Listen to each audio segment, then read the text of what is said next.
Welcome to our live training session here at the 2011 Evo 10 MR. We're going to learn how to calibrate and tune this vehicle using ECU flash software with a Tephra V3 style ROM. Let's jump in and learn some details about this vehicle. We're going to find that it has a bone stock 4B11 engine that's going to have no internal modifications done. So stock cams, stock pistons, stock rods.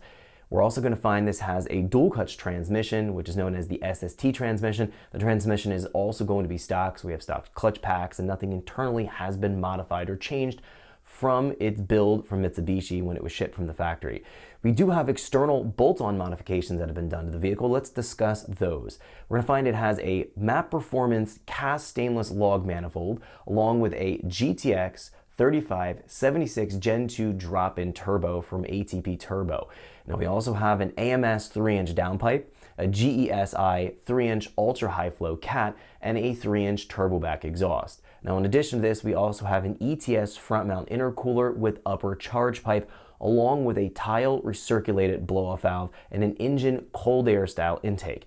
Now, on the fuel system side of things, we have ID 1050X injectors, we have a DW drop-in 300C fuel pump, and we have a flex fuel sensor that's been configured and wired into our ECU so we can do our flex fuel tuning feature with our Tephra V3 ROM.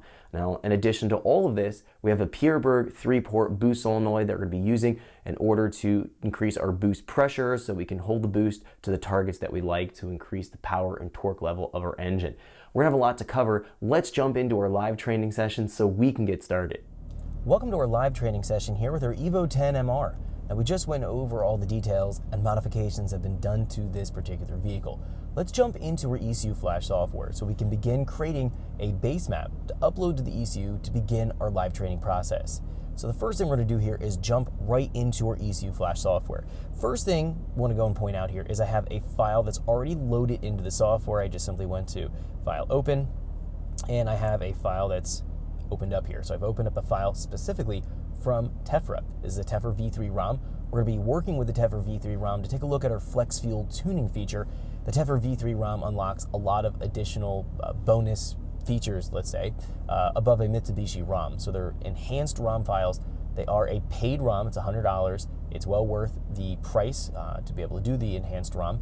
Now, my benefit, or the benefit for this particular car here, is that this car has a flex fuel sensor that's been added into the fuel system. So the Tephra V3 ROM allows us to integrate a flex fuel sensor into the ECU, and then we are able to calibrate our fuel and spark and our boost control based around our flex content. So it's a really, really awesome feature, and we're going to be exploring that a little bit later in this training course. Let's jump in right now, and let's start to talk about a few details that I want to go over, just so you understand where we're at here for this particular car, and understand how we have the file open and some of the XML code, so we understand what's going on here. So first things first, again, this is a Tephra V3 ROM. When I ordered the Tephra V3 ROM from Tephra's website, I specified it for a model year of a 2010. This is a 2011 Evo 10 MR. Now the reason why I ordered a 2010 ROM, so I put the actual model year as 2010 and I put the VIN number even though the VIN is associated now to a 2011, I wanted to switch over to a 2010 ROM.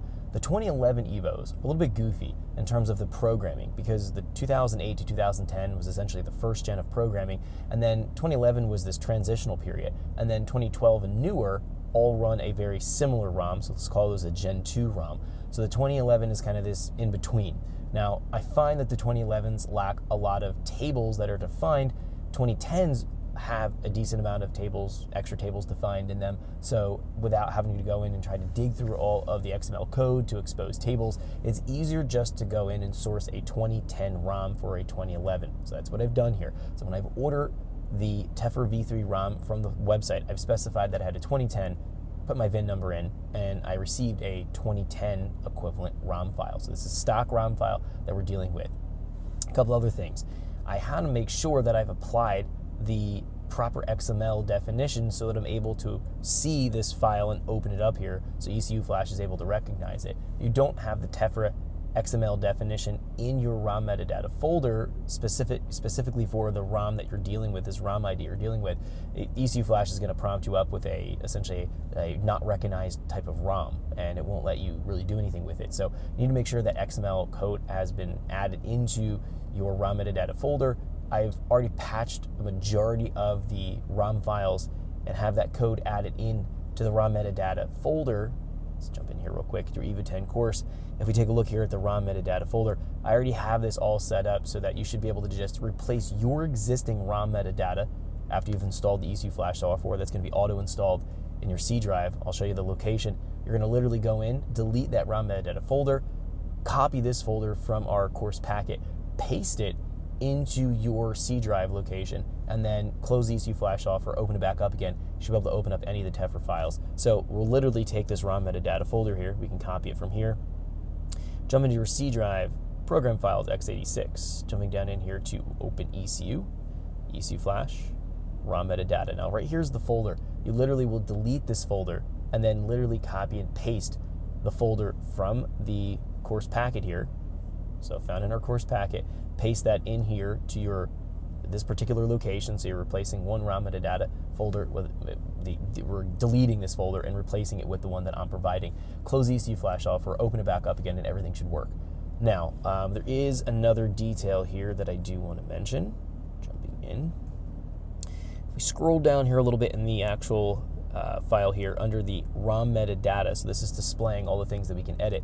If we take a look here, we're finding there's a RAX V3 patch also applied to this particular ROM. So the RAX V3 patches, we talked about those in the training course. We can find all of the RAX V3 patches that are currently available. If we go to our Evo 10 course and we jump in here to the RAX patch, we're going to find we have them in subfolders. Evo is Evo 10, Lancer would be the Rally Art. Evo 10, we'll look up what our ROM ID is going to be. In this case, my ROM ID, the closest ROM ID would be a 5558-0005. I believe I have a 0006, if I remember correctly here. We can peek in and take a look at what that's going to be. ROM. Thanks for checking out our teaser clip. If you want to see the rest of this video and more than 500 hours of current EFI training we have to offer, make sure you click right here. If you want to go and check out more teaser clips from this training course, click here, and you don't want to miss any of the videos we're going to be releasing on this channel, so make sure you subscribe and click here. Thanks for watching, and I'll see you guys later.